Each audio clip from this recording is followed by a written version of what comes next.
کیسے ہیں دوستو؟ حضرت مرزا مظہر جانے جانا رحمۃ اللہ علیہ کے یہاں ایک مرید سال میں 2 دفعہ آیا کرتا تھا۔ ایک بار ان سے عرض کیا کہ حضرت مجھے حاضر خدمت ہوئے ایک زمانہ ہو گیا، مگر آپ نے مجھ سے کوئی فرمائش نہیں فرمائی۔ میرا دل چاہتا ہے کہ آپ کوئی فرمائش کریں اور میں اس کو پورا کروں۔ حضرت مرزا صاحب رحمۃ اللہ علیہ نے فرمایا کہ بھائی تم محبت سے مل لیتے ہو، بس یہی کافی ہے، فرمائش کی کیا ضرورت ہے؟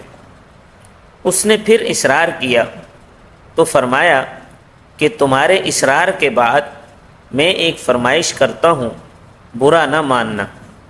اس نے کہا کہ حضرت میں تو غلام ہوں، میری کیا مجال کہ حضرت کی فرمائش سے برا مانوں، خصوصاً جب میرے اصرار ہی سے آپ فرما رہے ہیں۔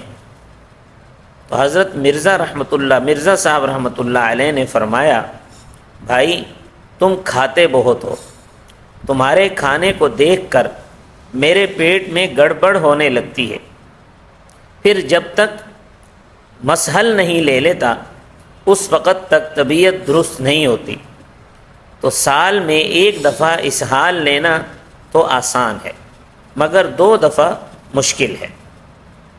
اسی طرح ایک مرید سے حضرت مرزا مظہر جانے جانا رحمۃ اللہ علیہ نے فرمایا کہ تم اپنے بچوں کو ہمارے پاس نہیں لاتے۔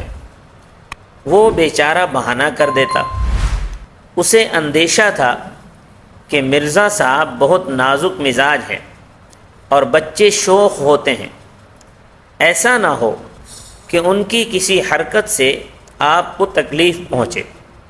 جب آپ نے دوبارہ تقاضا کیا تو 3-4 دن ٹال کر وہ اپنے بچوں کو لائے اور اس عرصہ میں بچوں کو خوب تعلیم دی کہ اس طرح سر جھکا کر بیٹھنا، یوں ادب کرنا، مجلس میں ادھر ادھر نہ دیکھنا۔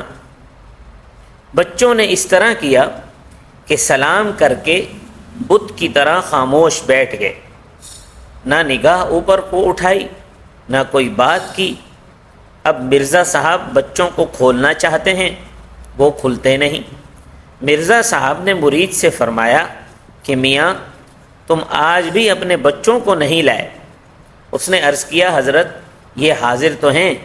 فرمایا یہ بچے کہاں ہیں؟ یہ تو تمہارے بھی ابا ہیں، بچے تو کھیلتے ہیں، کودتے ہیں، شوخیاں کرتے ہیں، کوئی ہماری ٹوپی اتارتا، کوئی کمر پر سوار ہوتا، بچے تو ایسے ہوتے ہیں، یہ تو تمہارے بھی ابا بن کر بیٹھ گئے ہیں۔ اس وقت معلوم ہوا کہ حضرت مرزا مظہر جانے جانا رحمۃ اللہ علیہ نازک مزاج نہیں ہیں، بلکہ لطیف المزاج ہیں، اور لطافت میں خلاف اعتدال حرکتیں ناگوار ہوا کرتی ہیں، جبکہ بچوں کی شوخی اعتدال کے خلاف نہیں، کیونکہ بچپن کا تقاضا یہی ہے کہ بچہ بچوں کی طرح شوخ ہو، شرارتیں کرے، کھیل کود کرے، باوا اور دادا کی طرح متین نہ ہو۔ اس لیے دوستو اگر بچے کبھی گھر میں شرارتیں کرے تو انہیں ڈانٹ ڈپٹ تو کبھی کر لینی چاہیے، لیکن بچوں کی شرارتوں پر انہیں مار پیٹ بالکل نہ کیا کرے، کیونکہ بچوں کی طبیعت ہے کہ شوخ ہونا۔